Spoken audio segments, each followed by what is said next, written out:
Devotos, Rap Show na área no oferecimento da Bot Internet, a internet que não trava, a internet de fibra, internet de qualidade pra você. O link está na descrição. Você de Belo Horizonte, região metropolitana, só tem um lugar que tem internet de qualidade. É aqui, na Bot Internet. Entre em contato agora mesmo. Na Folhas, você consegue fazer um bordado igual a camisa do Rap Show, um boné igual ao do canal Alvinegro, tudo isso pronto pra você em altíssimo nível. E eu te garanto, você pode fazer qualquer quantidade. Rap, eu quero fazer uma camisa, 5 bonés, pouquinho só pro meu funcionário. Pronto, você consegue fazer. Entra em contato agora mesmo, no primeiro andar, em frente ali o Carrefour, no BH Shopping, aqui da Desembola, eu desembolo pra você a grana que você tanto precisa, parcelando de 12 a 18 vezes. O link está na descrição. E detalhe importante, tá? A grana cai na hora. Não jogue fora essa oportunidade, entre em contato agora mesmo. Se você precisou de grana, corre pra cá. Corre pra Te Desembola. Tem limite? Tem grana na Desembola. Mate, a bebida do carnaval do Brasil é mate, guaraná, rum e limão. Toda essa bebida, assim, gente, ela é deliciosa, tá certo? Você vai encontrar nos melhores supermercados de BH. Ligue agora mesmo, entre em contato e também busque aí para você revender na sua cidade. Instituto Céspedes Calvície tem solução. E a solução é transplante capilar. Eu era conhecido como cabelinho de pombo, rap calvo, rap careca show. Gente, olha essas fotos. Olha que hoje eu não tenho mais nenhuma entrada. Eu fiz o transplante capilar e funciona de verdade. Liga agora mesmo, entre em contato, agende sua consulta gratuita para que você conheça o Instituto Céspedes. E se você fechar, avise que veio daqui que você vai ter 13% de desconto. Bora falar de Galo, bora começar a nossa resenha e bora começar falando dele, né? É o Barba, e ele comentou sobre a disputa no ataque atleticano. Como será essa disputa, de que maneira ela vai se dar e o que ele tá vendo até aqui. Vamos ouvir? Como se entrenen los jugadores esta próxima semana. Es partido a partido y todos tienen el tiempo para ganarse un lugar. Y va a depender de Reinier, va a depender de Casierra, va a depender de un montón de factores para el que quiere estar en ese lugar. Puede jugar algún otro jugador, como digamos, como dijiste, entró Dudú, sí, y precisábamos una característica de 1 contra 1, porque el rival cada vez estaba más bajo, nos ofrecía menos espacio y al ofrecernos menos espacio precisábamos más individualidad.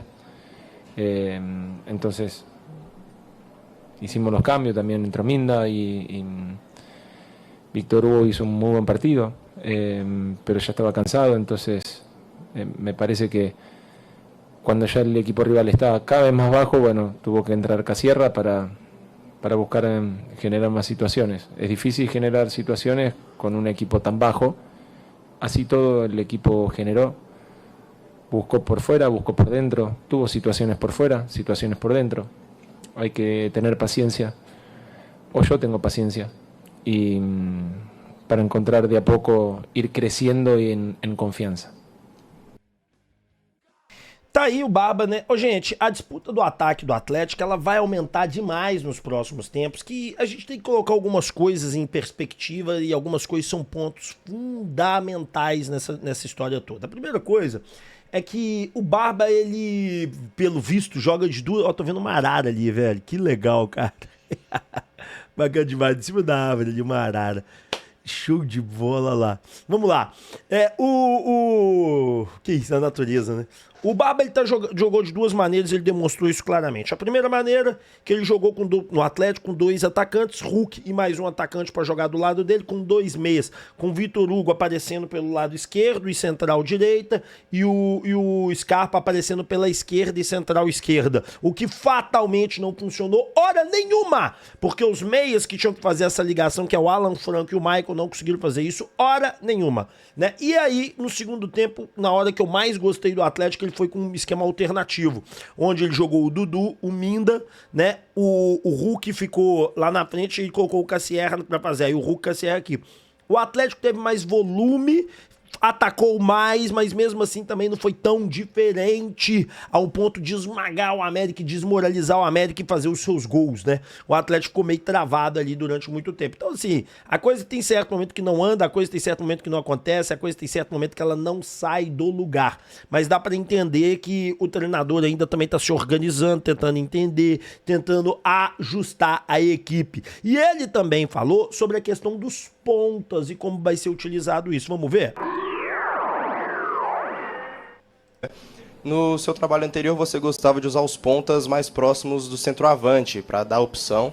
E aqui no Atlético você encontra Dudu, Coelho, o próprio Preciado e também o Alan Minda, que são jogadores de extremo, são jogadores de jogar na ponta. Você entende que eles têm essa característica de poder aproximar dos atacantes e os laterais fazerem essa parte externa? Ou você acha que eles vão fazer isso e outros jogadores vão ocupar essa parte perto do centro do campo? Yo quiero que Dudu, Minda, Cuello y todos los jugadores que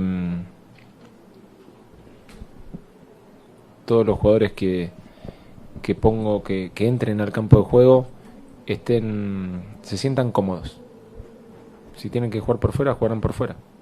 Si no se sienten cómodos por dentro, no jugarán por dentro, jugarán por fuera y veremos cuál es la mejor formación o el mejor esquema para estos jugadores.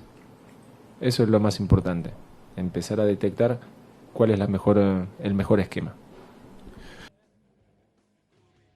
O que mais me chama a atenção é que nós temos um problema aí que o Barba vai ter que superar e não vai ser fácil pra ele. O esquema... Não, isso é uma opinião, tá, gente? Eu sei que vários times conseguem funcionar diferente, eu sei que vários times conseguem fazer diferente, mas meu chama a atenção.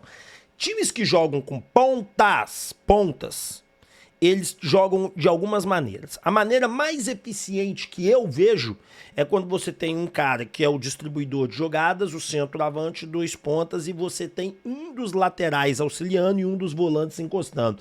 Vou lembrar você de como isso já funcionou perfeitamente bem no nosso Galo. Galo de 2021, Cuca. Você tinha o Keno atacando pela esquerda, você tinha o Savarino atacando pela direita, você tinha o Hulk vindo de falso 9 centroavante, e você tinha ou o Jair ou o Zaratio encostando em alguns momentos e o Nacho caindo pela esquerda. O Arana fazia o ponta esquerda para apoiar o Keno, enquanto o Mariano segurava. Um Atlético formatado mais ou menos assim: Everson, Júnior Alonso, Natan, Silva, e aí vinha o Mariano, quase como um terceiro homem. Alan segurando o lado esquerdo, liberando o Arana. E aí você tinha Jair ou o Zaratio, né? Revezavam, o Jair jogava até mais vezes do que o Zaratio. Jair encostando muitas vezes como segundo homem. Hulk vindo da central para a direita, Savarino pela esquerda, Nacho fazendo a meia esquerda, distribuindo e encostando lá no Keno na ponta esquerda. O Arana, vocês vão lembrar que o Arana cortava pra dentro enquanto o Keno passava pela ponta pra bater. O Arana fazia muito gol assim. Você pode até tentou repetir isso agora e deu errado com o Dudu e com o Lodge. Então assim, cara, é um estilo de jogo que, na minha humilde opinião, tem como funcionar assim, tem como acontecer, mas o Barba vai ter dificuldades, porque primeiro, ele só tem um ponta direita, ele não tem um segundo para poder revezar. Segundo ponto, o Maicon, nós não temos o primeiro volante que segura o piano, o Preciado não segura aqui atrás, então se o Preciado a gente for usar o lado direito, o Lodge tem que segurar. Se o Lodge segurar, tem que inverter o lado do volante que ataca e o volante que defende. Então são vários e vários fatores que tem que ser organizados. Existe também a maneira dos meias conseguirem produzir isso, mas isso é muito raro, muito difícil, é só com meias de muito elevado nível tático e técnico. Mas, enfim, vida que segue, eu tô dando aqui os meus palpites, conversando com você. Vamos agora ouvir o que o Barba falou sobre desequilíbrio de zaga, meio campo e como que ele pode resolver isso.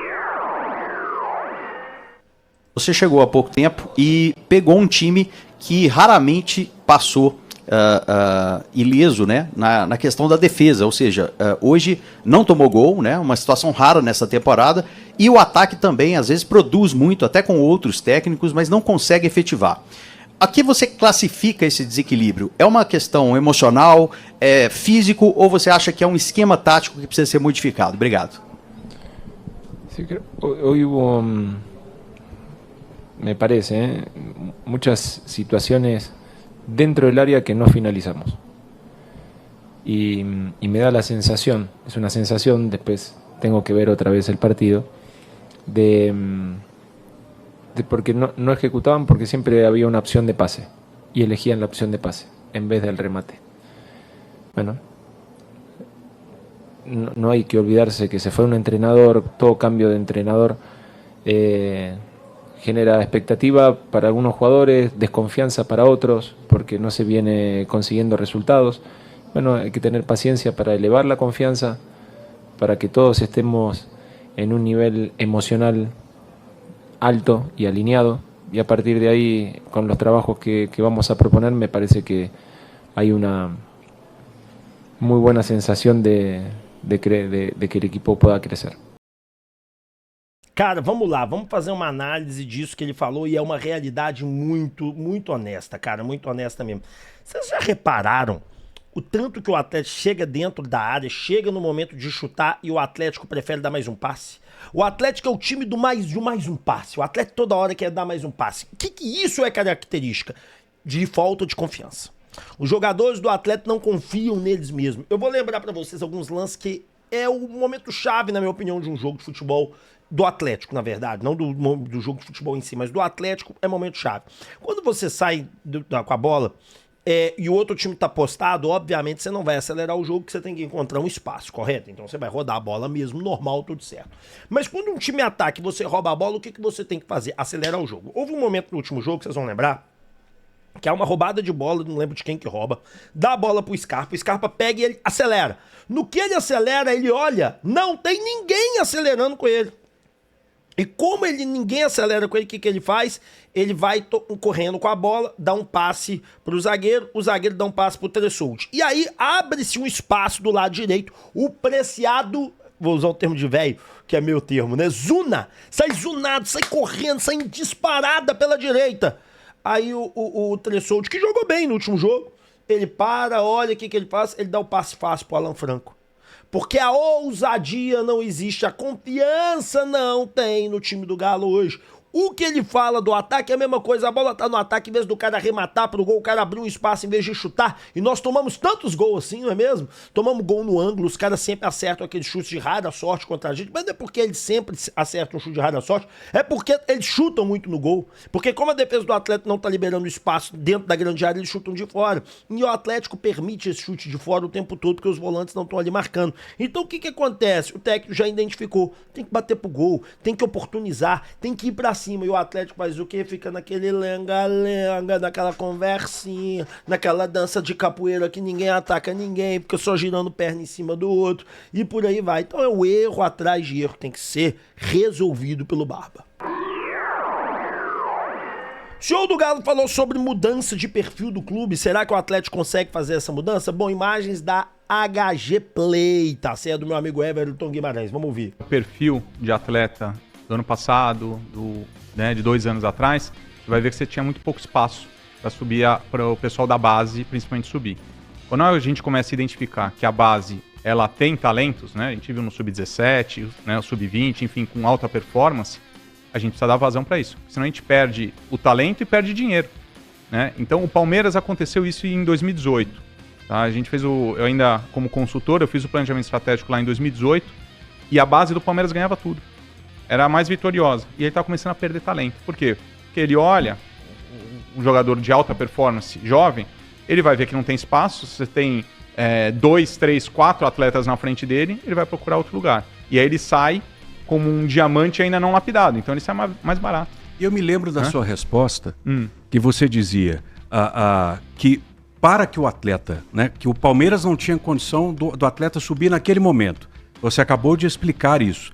E disse claramente, Pedro, naquela coletiva, de que o Paulo Brax com o Sampaoli, e essa junção aí do executivo, do futebol, que existia um planejamento para que isso acontecesse com o Atlético.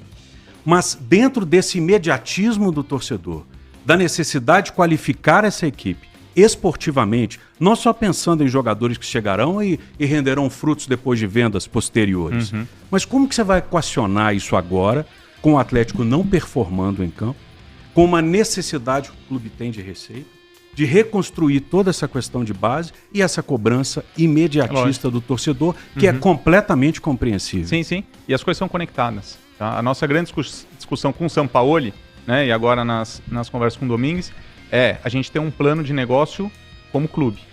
E as pessoas são peças dessa engrenagem. Então não tem ninguém acima dessa estratégia. Esse é o primeiro ponto. Então, com o São Paulo a gente teve muita discussão nesse sentido, né? Então, quando a gente fala o como deve ser feito, obviamente o aparato técnico, a comissão técnica, ela tem o olhar do dia a dia, pensando na quarta e no domingo, né? Mas a quarta e o domingo também são importantes, principalmente essa minutagem, para dar vazão para os novos atletas. Ontem a gente viu o Cissé, por exemplo, performando, né? E já não foi a primeira vez. Bem, muito bem. Então, é um menino que a gente está lapidando. Ele ganhou massa muscular, você pode ver que ele ganhou quase 10 quilos, né, nesse último ano. Ele vem de uma cultura diferente, então é um olhar individual. A gente identifica quem são os talentos, mas obviamente ele precisa ter minutagem, né? Então aí é uma decisão da comissão técnica qual o melhor momento, né? Se a gente está performando bem, fica mais fácil, que é o que aconteceu no Palmeiras.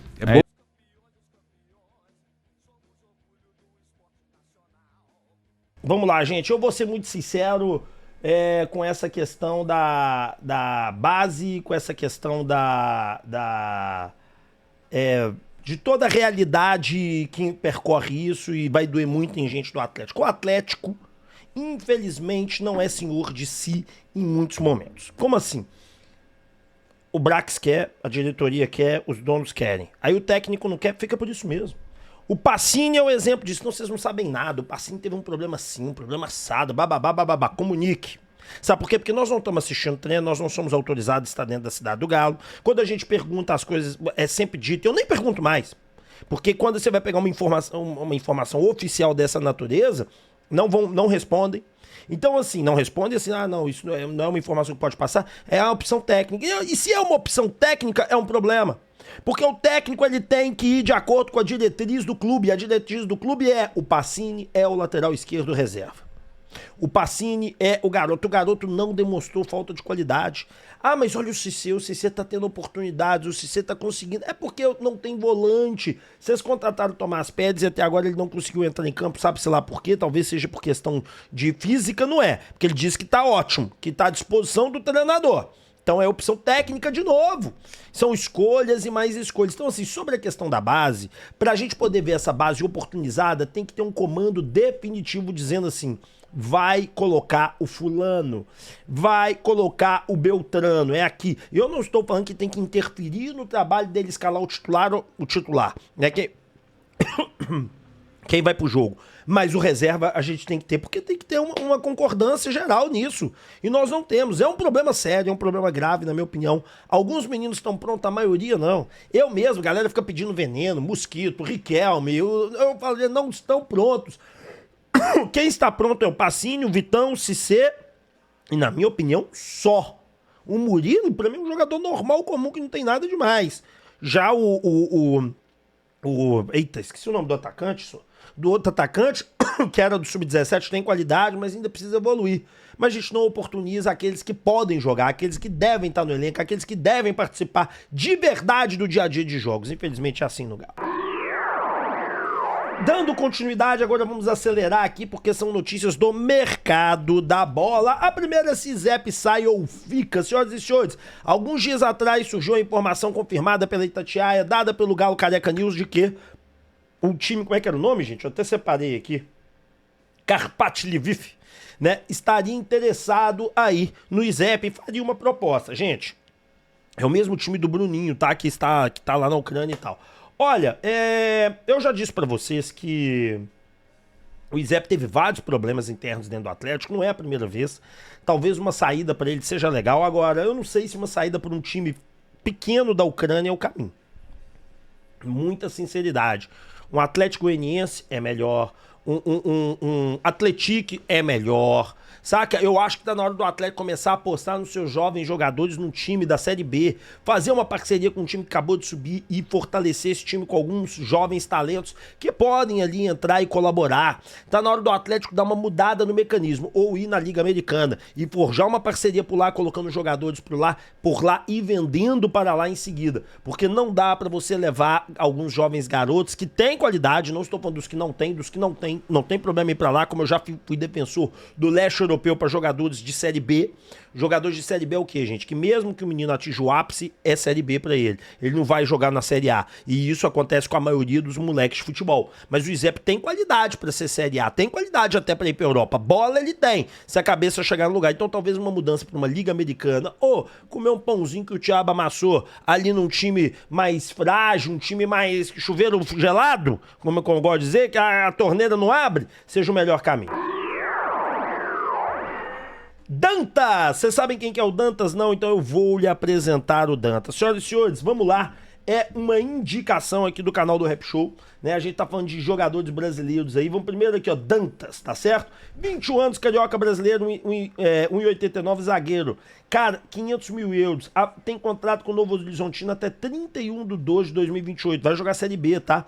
É titular absoluto por lá. Vem fazendo um grande campeonato pelo Novo Horizontino, e já que o Atlético não consegue contratar, deveríamos tentar investir nesse jovem garoto. Novo Horizontino, Bangu, Novo Horizontino. Vem fazendo um excelente campeonato paulista. Suas notas SofaScore. No último jogo não foi tão bem assim, apesar do Novo Horizontino ter ganhado 6.7. Mas anterior a isso, 7.6, 7.4, 7.5, 7.4, 6.6, 6.7, 7.9, 7.1...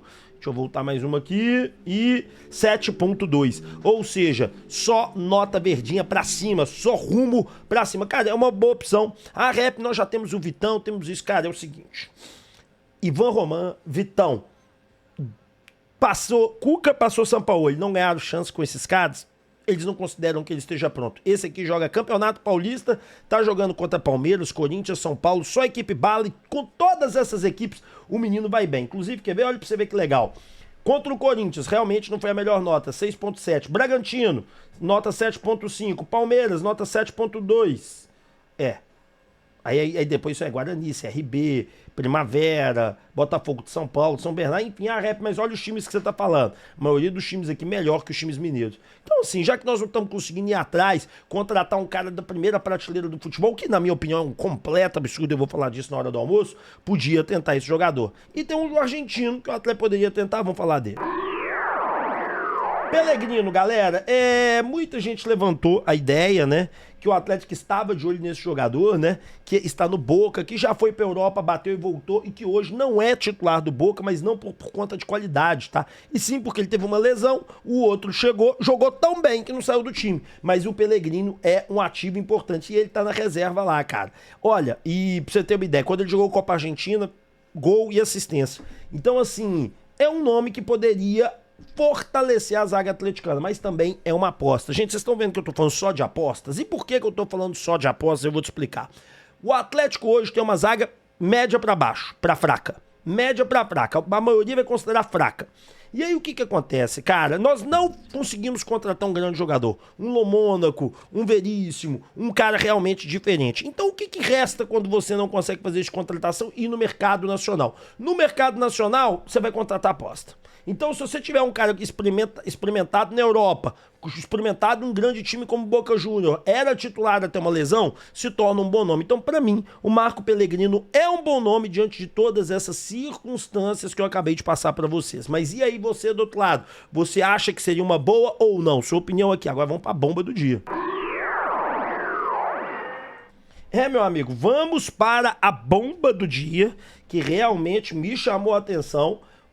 Nicola disse o seguinte: para vencer a concorrência com o Botafogo, o Corinthians propôs o Galo, o atacante Pedro Raul, na troca com Júnior Santos. Pedro Raul, centroavante, Júnior Santos, ponta direita. Bom, a gente sabe que o Júnior Santos tá com meio caminho ido, se já não tiver fechado enquanto eu gravo esse vídeo, que eu estou gravando ele no dia 2, né, vocês estão vendo até pela claridade, se já não tiver fechado, a coisa já tá muito bem encaminhada. Se eu toparia essa troca ou não, e se essa troca é benéfica ao Atlético ou não. Cara, a parada é o seguinte: o Atlético tem que ficar livre de qualquer salário do Júnior Santos. Qualquer salário. Eu não acho que o Pedro Raul seja o nome, eu não acho que o Pedro Raul seja uma solução, mas lá no Corinthians tem volante bom, lá no Corinthians tem principalmente volante bom. Aquele venezuelano é top de linha, a gente podia tentar ele cobriria aqui a volância nossa e a gente encerraria qualquer problema em volância. Então eu vou falar com você, entre negociar com o Botafogo, que está falido, completamente falido, e não vai pagar nem ferrando, inclusive podendo dar cana até no salário do Júnior Santos, se a gente tem que assumir essa bronca, eu negociaria com o Corinthians, tentaria só um outro negócio, em vez do Pedro Raul, um volante ou um outro jogador, um outro tipo de jogador que a gente precisa, nem que a gente complete uma grana, mas pelo menos a gente estabiliza, que a diretoria do Atlético consiga fazer um bom negócio, que a diretoria do Atlético faça o melhor para o Galo. Se for pro Botafogo, que vá, mas se der pra fazer uma negociaçãozinha no Corinthians, eu prefiro. Pedro Raul não aceitaria, não tem vaga no Atlético, que seria reserva eterna, seria mais um custo. Agora, dá pra você mandar um Júnior Santos e quem sabe pegar um bom volante aí. O que você acha da minha opinião? Quero o seu comentário aqui, vamos esperar pra ver as cenas dos próximos capítulos e lembrando aos senhores, hoje fecha a janela. 18 horas, não deu negócio? Acabou na janela internacional. Beijo na alma, fiquem com Deus, um grande abraço, tchau e fui!